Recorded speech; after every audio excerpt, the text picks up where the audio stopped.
Magandang hapon po sa bawat isa sa atin. Dito po ulit tayo sa everyday na Rema Feels po, no? Tuwing alas 4. Kamusta na po ang lahat? At ako po ay personally umaasa na tayo, lalo na po sa mga manggagawa natin, ay nandoon pa yung charge o nandoon pa yung kumbaga pagiging kargado po. Amen? Ng anointing. So yan, kahapon po na pag-aralan natin simula po nung Monday yung mga review po natin sa training. Amen. So nung unang ko nga lang po kita, ang alam ko po parang pangalawa ata natin doon sa Emmaus, doon sa Malolos po, no, sa pinagte-trainingan natin. Nung one time, pagkapunta ko pa lang po doon, nung last year,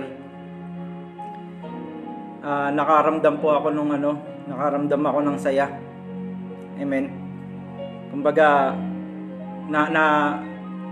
nakita ko mismo, simula nung unang mga training, nakita ko yung kumbaga nasaksihan ko simula nung umpisa hanggang sa pinaka last po ngayon, kung papaano ng Diyos na inaayos yung mga bagay patungkol doon sa mga unang-una po sa mga manggagawa niya. Amen. Kumbaga nakawala na tayo doon sa sa talagang yung masasabi mo talagang training ground Na kumbaga, syempre sa atin po isipin natin pag sinabing training ay talagang mahirap. Amen. Talagang nandoon yung patient, nandoon yung sakripisyo, nandoon talaga yung i-injure mo kung ano yung mga bagay na talagang ipagagawa sa iyo. Amen po. Pero nung etong last time tinitignan ko, sabi ko, praise the Lord, sabi kong ganun. Makakahinga ka na ng maluwag Kumbaga, makakakilos ka ng maluwag, komportable, ganto ganyan. Pero isang bagay po ang sumasagi sa isip ko na bigla akong nalungkot. Sabi kong ganon, sumagi lang sa isip ko. Sabi ko, what if kaya kung naranasan nung mga nagtitraining ngayon nung una, yung naranasan namin.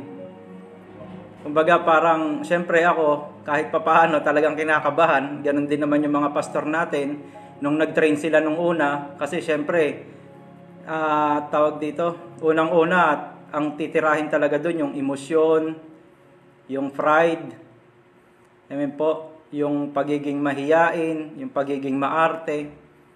Sumagi sa isip ko one time, sabi kong ganun, kinakabahan ako na pagka baka mamaya dumating yung ganong klaseng training, at alam ko naman po kung talagang tinawag ng Diyos ang mga kapwa po namin o natin manggagawa, ay talagang pagtatagumpayan nila iyon. Amen. Dahilan sa hindi dahilan sa sarili nilang lakas o dahilan sa sarili nilang pagpupursige, kundi nandoon yung eagerness na tatapusin nila at gagawin nila yung mga ipinagagawa po ng mga leader dahilan sa gusto nila pong maglingkod sa Panginoon. Amen. Nate-train. Ngayon, mas marami pa tayong matututunan, mas marami pa tayong nalalaman. Amen po. Yun nga lang, hindi na train talaga yung parting physical. Amen po. Yung physical, alam niyo na po yun, yung sa mga unang nakapag-training, yung talagang physical na kumbaga, sabi nga ni Pastora Abby, talagang sasadyaing walang lasa yung pagkain Amen. Pero bukod doon, yun kahit paano maaatim mo pa Pero pagdating na nung part na ng tulugan, part na ng prayer, lalo na nung mga unang training po, kumbaga talagang ganyan face to face magkaharap. Tapos dalawang layer na gano'n, minsan tumatatlo pa. Kumbaga magkakaharap talaga yung halos yung mga muka pagka nagpe-pray. Syempre gumaganon pa tayo, di ba? Naggaganon-ganon pa tayo. Minsan talagang nagkakadikit na halos yung ulo dahil sa sobrang kakulangan ng space Pero ngayon, praise the Lord, sobrang laki po ng space natin. Talagang kung ano yung gustong sabihin ni Lord ay talaga namang makukuha natin. Amen po. Wala nang dahilan tayo na sasabihin natin kaya hindi nakuha, kaya hindi nagets, mainit, masikip, mahirap, nakakamanhid sa paa, ganito, ganyan. Pero ngayon po talagang glory to God. Kung ano man yung mga bagay na gusto sa ating ituro ng Panginoon, ganun din po ng mga leader natin, ay mabilis natin siyang makukuha. Mabilis natin siyang maiintindihan. Kasi bakit?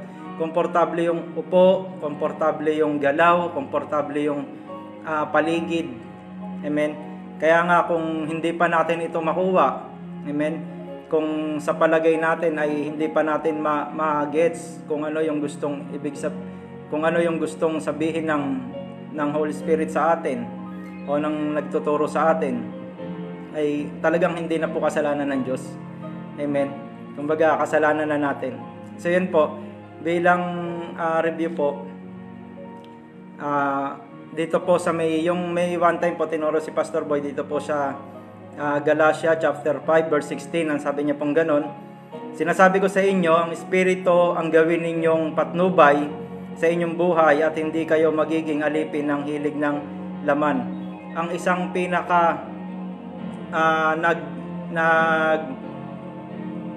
nag-seek in sa akin, siguro hindi lang naman yung sa patungkol sa homosexuality, amen po, yung sa part na yon, kundi maraming bagay pa. Hindi lang sa pagiging bakla o hindi lang sa pagiging tomboy, hindi lang sa, kumbaga, marami na kasi ngayon eh.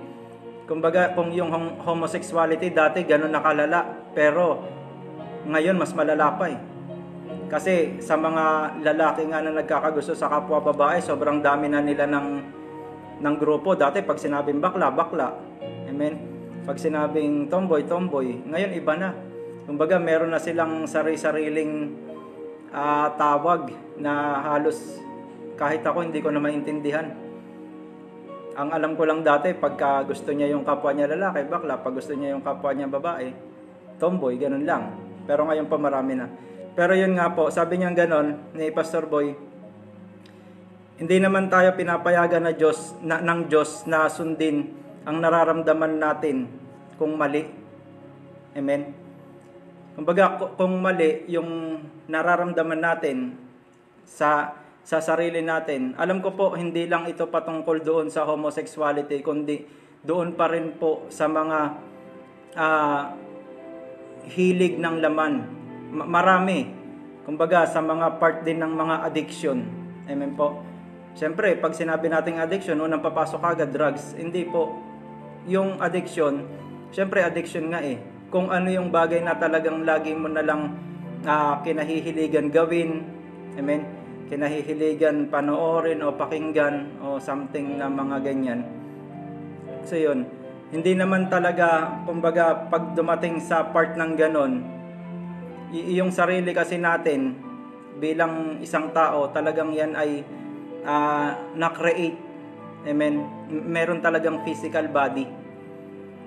Kaya, pero wag nating kalilimutan na ang Diyos po ay tinanggap natin. Amen. Na ang Holy Spirit ay nasa sa atin. Kaya nga, kung na-born again na tayo, o kung ang Panginoon ay tinanggap na natin, dapat mas mangingibabaw na sa atin yung gusto ng Espiritu ng Diyos eh. Amen po. Hindi na tayo bibigyan ng Diyos ng ng yung tinatawag ni Pastor Boy na reprobate mind. Amen. Kumbaga, ang sagwa pala nung ibig sabihin talaga nun kung sa Tagalog. Kung sa sarili nating lengguwahe. Kasi bakit? Yung mga tao na paulit-ulit na nilang ginagawa o sinusunod kung ano yung gusto ng laman nila, yun po ay tinatawag na, sabi ni Pastor Boy, reprobate mind. Kumbaga naging wala na. Gagawin niya na lang kung ano yung gusto niya. Wala na siyang pakikinggan. Napaka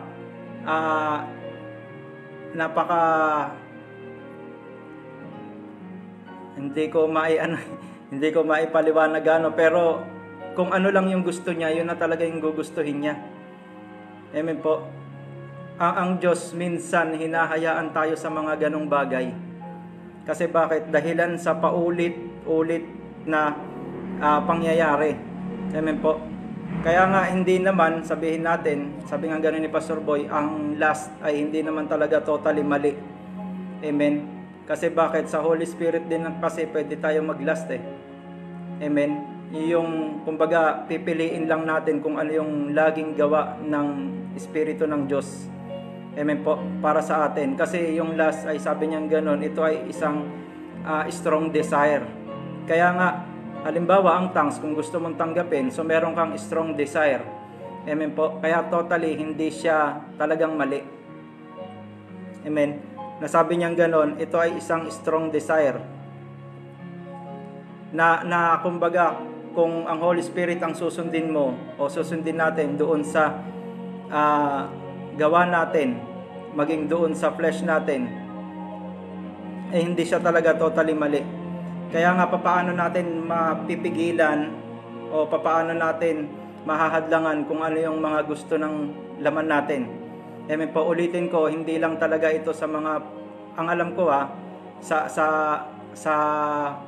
pagkakaunawa ko, hindi lang talaga sa homosexuality, pero majority doon. Pero marami rin naman kasing lust of the flesh na tinatawag eh. Amen po. Kaya nga, ano yung makakapagpahadlang doon? Ayun po yung Galatia chapter 5 verse 16. Amen. Na ang Espiritu ng Diyos, yung gawin nating patnubay.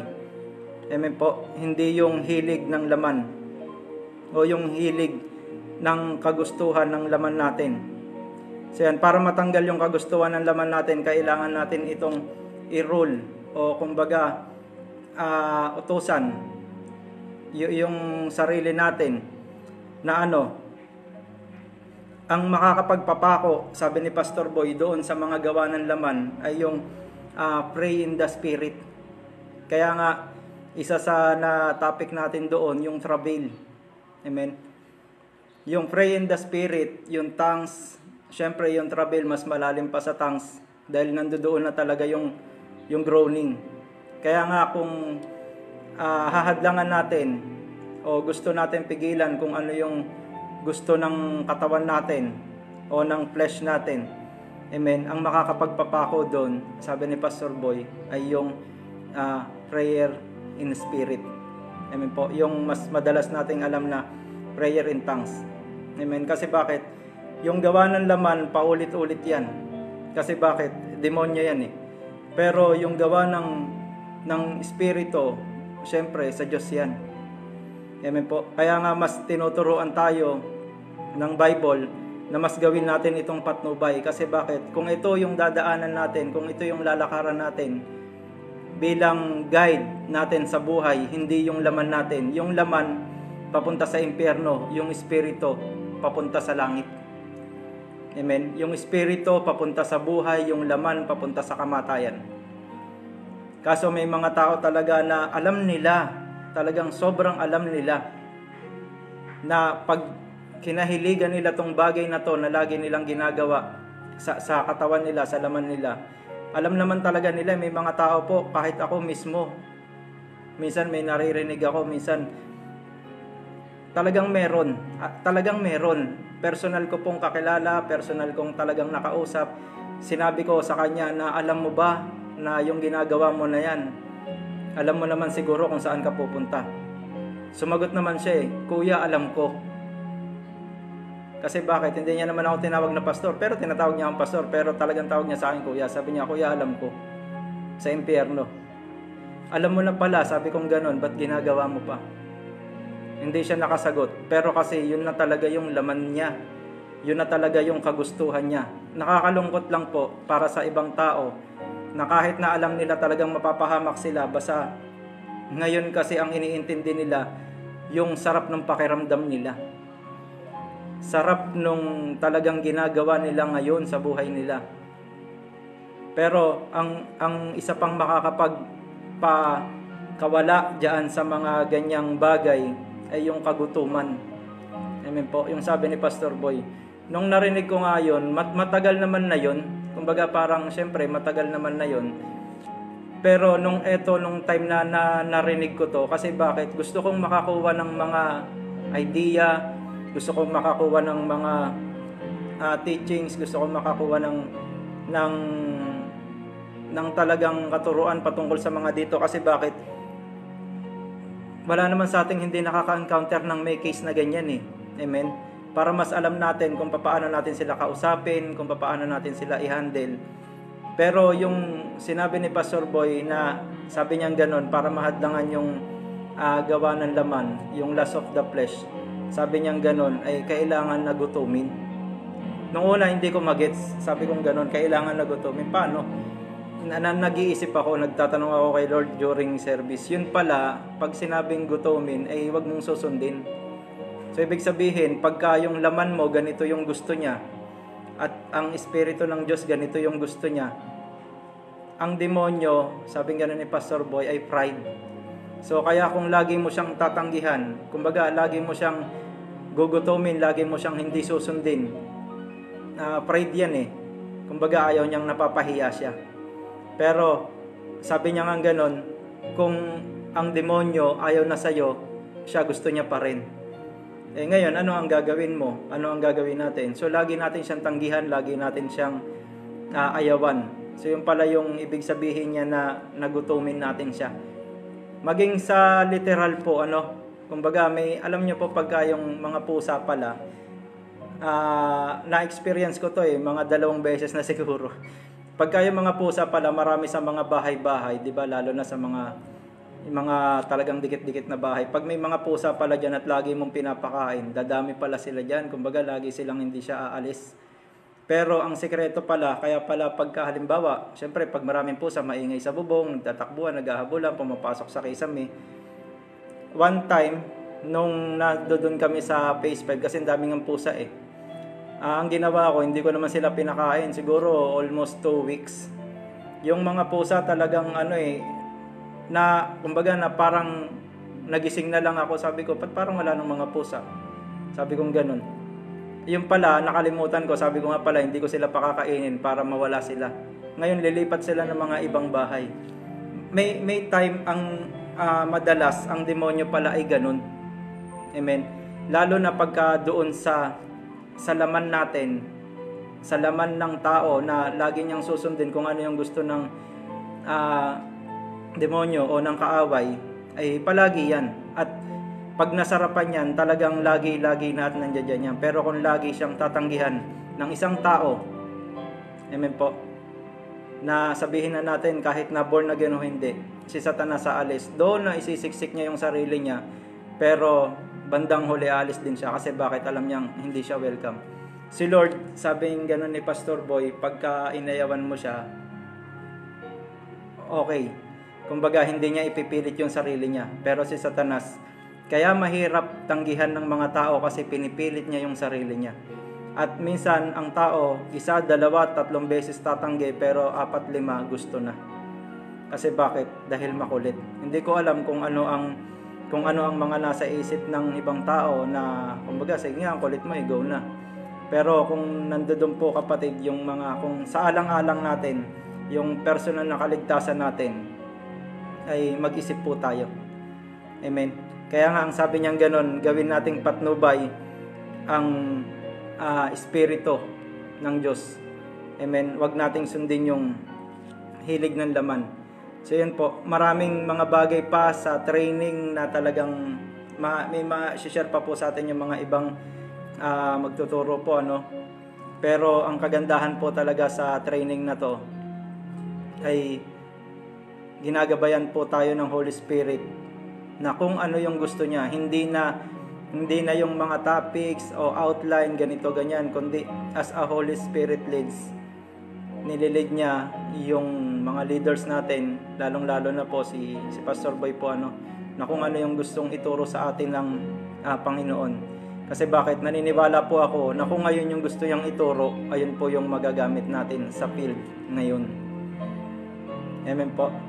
So, yun lang po. Kaya kung aalalahanin natin sa mga nag-training, at last na lang po, naalala ko pala, di ba po nabanggit ko kanina, sabi kong ganun, natutuwa ako sa training kasi talagang malaki na yung pinagbago. Maganda na, masarap na sa pakiramdam. Di ba po nabanggit ko kanina, parang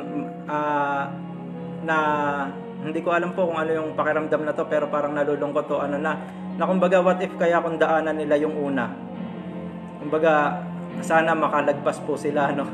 Lalo na sa mga talagang ano, kasi one time po nung time na sinabi ni Pastor Boy na kunin daw yung mga, ay pakainin daw ng nasa Bible, ay yung Bible na nasa ulo, kagaya po nung ginagawa namin nung unang mga training. Tapos hindi nila alam, kasi yun lang yung alam nila, mag-aano sa Bible. Pero nung nagpakain po one time nung during tapos nung mahabang service, nagpakain nga po ng ganon. So ang dami pa pala, kasi simula nung bago pumasok yung pandemic, hindi na po nagawa yung mga ganong klase ng training, dahil nga syempre po pagka face to face ay hindi na ganoon ka ano, hindi na ganoon kagaya ngayon na kumbaga very open na. Tinitignan ko yung mga ibang kasama namin, kinakabahan talaga ako kung talaga bang ma-open sila eh. Tapos pinagkukuha namin yung kutsara, walang maghuhugas ng kamay habang kakain. Yung iba po okay lang. Pero yung iba makikita mo talaga eh, kumbaga parang ano eh, may tanggi. Kumbaga hindi lang kagad makapagtanong, ba't walang kutsara, ba't walang hugas ng kamay? Kumbaga parang tinesting lang. May mga iba talaga na kung pwede na magreklamo, magrereklamo eh. Yan po, makikita mo doon sa ano nila, sa aura nila. Pero anyway po, syempre ganun din naman talaga tayo, lahat kami, na nagtatanong kung bakit ganito, kung bakit ganyan. Eh, training nga po yun. Amen. Training yun. Kumbaga itatrain tayo lahat. Hindi lang spiritual, pati doon sa pagiging social, yung pakikiharap natin sa mga ibang tao. Amen po. So yan, maraming salamat po. God bless po sa ating lahat. Tayo po ay manalangin. Aming Ama, sa pangalan po ng iyong anak na si Jesus, nagpapasalamat kami sa hapon na ito, sa natapos Panginoon Lord na review namin Panginoon Lord sa training na nagdaan. Dalangin namin na mas lalo mo pa kaming i-guide. Ganon din ang aming Panginoon Lord na pastor, na mga tagapagturo namin, Panginoon. Ituro mo sa amin kung ano yung mga bagay na dapat naming matutunan pagdating namin sa mga kanya-kanyang field namin. Maraming salamat po Ama, maging ang mga kapwa ko manggagawa, ang bawat isa sa amin Panginoon Lord, kasama ng mga pastors, Panginoon, ay itinataas namin sa iyo. Maraming salamat po sa marami pang training na pagdadaanan namin hanggat hindi ka pa dumarating, Panginoong Hesus. Kaya inihiling po namin ito Ama, sa pangalan po ng Panginoong Hesus. Amen. So yan. Maraming salamat po sa bawat isa at God bless po.